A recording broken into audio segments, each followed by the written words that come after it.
Hello folks, I just saw a story in one of these, what's it called, one of these things where they tell stories from Reddit. I think it's from Reddit, yes.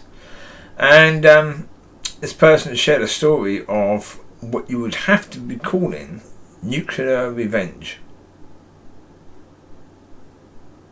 I mean, even from the first few seconds I was thinking, oh my god, really?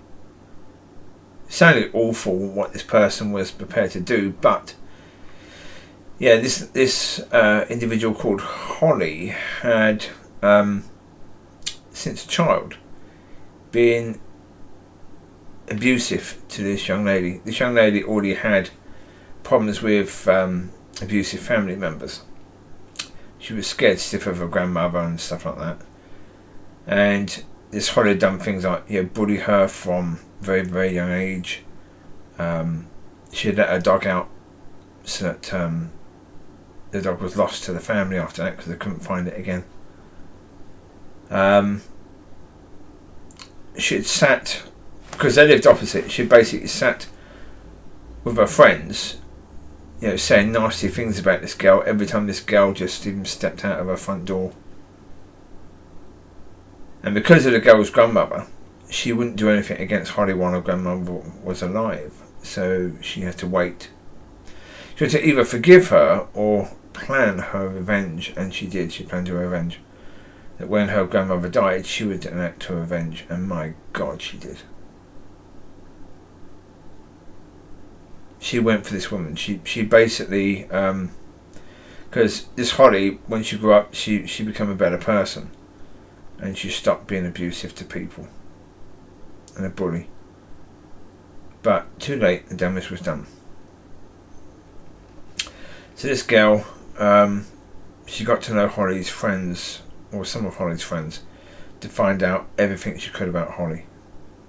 So that later time, when her grandmother had passed, she could enact her revenge.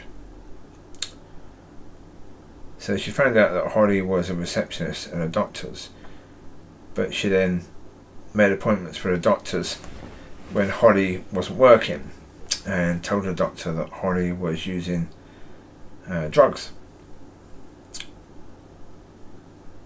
She basically pretended to the doctor that she was a Christian the doctor was, and that she was concerned that the doctor's soul would be affected if he didn't do something, etc, etc, etc. And she also knew that the doctor was an incredibly influential person in the area, so that's why she targeted that situation. So the doctor tested all the staff. Holly was sacked.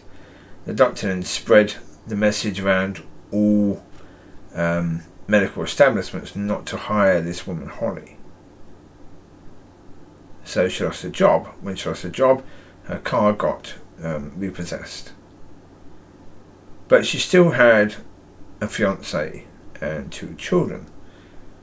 So the one who wanted to get revenge basically then targeted the fiance and got her incredibly good looking friend to Skype him and send him photos to try and get him away from Holly. And eventually he was tempted and arranged to meet up, and they sent all the details to Holly, and of course she lost her fiance and the father of her children now. And of course he was working, she wasn't, so she was now desperate for money. And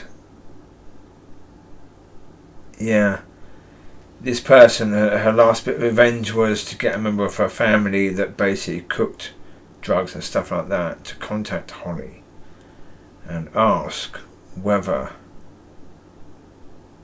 Holly would agree, if paid, to allow her home to be used to cook drugs. And because she was absolutely and totally desperate for the money, she agreed. Well, then somebody phoned the authorities, who turned up at 3 a.m. and arrested everyone, including Holly. Holly's home had to be destroyed because apparently when you cook drugs in a home, the toxic fumes destroy everything. So You have to pay a fortune to get it cleaned, or you have to destroy the home. And Holly had about 5 years in prison and lost custody of her children. Sheesh.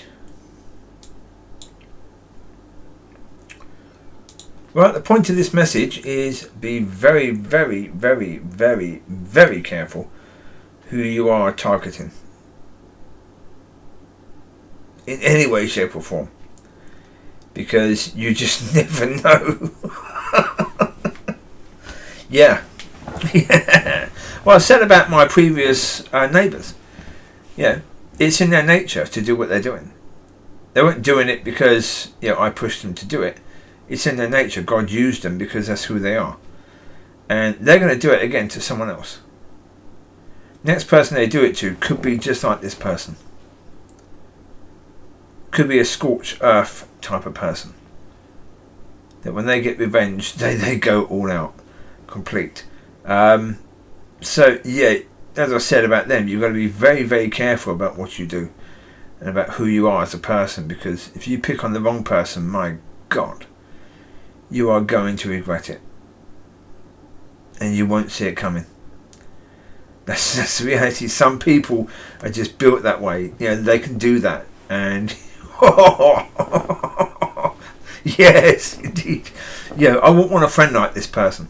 No. Because you get on her wrong side, oh my God. Yeah. Anyone like that? No. I mean, I admire the fact you had a plan and you carried it through, and you carried it through to precision.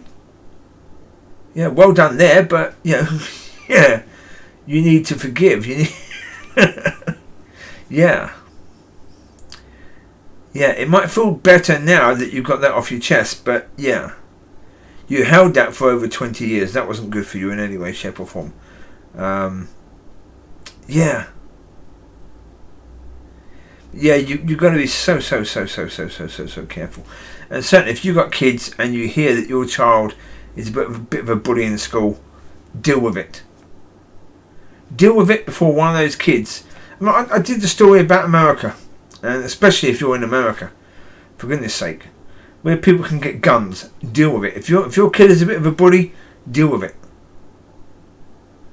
It's better that they have to put up with you being furious with them and punishing them for their who they are, rather than then get mowed down by some kid who's been bullied. The consequences, short term, far better than long term. Because with bullies, the long term will always be bad anyway.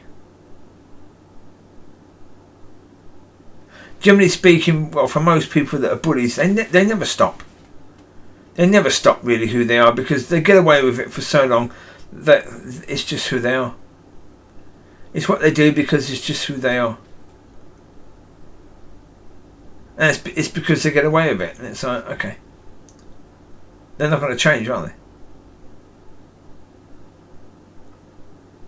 they? So, if you've got kids and your kid is a bit like that, deal with it. Stop it before it becomes a huge problem for them, because if you don't stop it, it will become a huge problem for them.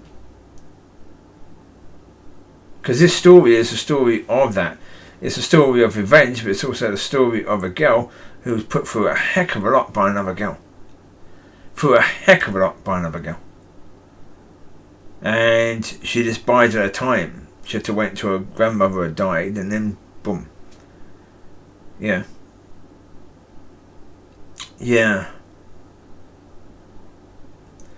Very, very harsh. Yeah. The revenge, not good, as I say. For her, not good. To hold on to that for that long, that's bad. Really bad. That's going to be toxic for her life. Yes, she destroyed someone else, but actually her life was pretty much destroyed by that as well. She allowed it to be destroyed. So, again, if you've got a kid who's being bullied, help them to deal with it. Help them to deal with it in a way that's going to release them from that sort of thing. Yeah. You get it from... You've got 2 points of view there. Both points of view are, damaged by that now. And so there are things that can be done to avoid that, but you've got to do it when they're younger. By the time they're older, Very, very difficult. Yeah. You've got to get to it before it's toxic, haven't you? Really. If you can. And so, yeah. As parents, keep an eye on your kids in that way. So it's not a case that when they leave school it all finishes. Most of the time it doesn't. If they're a victim of bullying, then they're going to continue to be that, because if they allow people to treat them that way, that will continue. And bullies will be attracted by that. If they're a bully, again, they will continue if they've got away with it. So, yeah. Help them to have that stop. I wish you well. You take care, God bless. Indeed. Ask God to help you, because, yeah, that's what relationship is about. I'll speak to you soon. God bless. Bye-bye.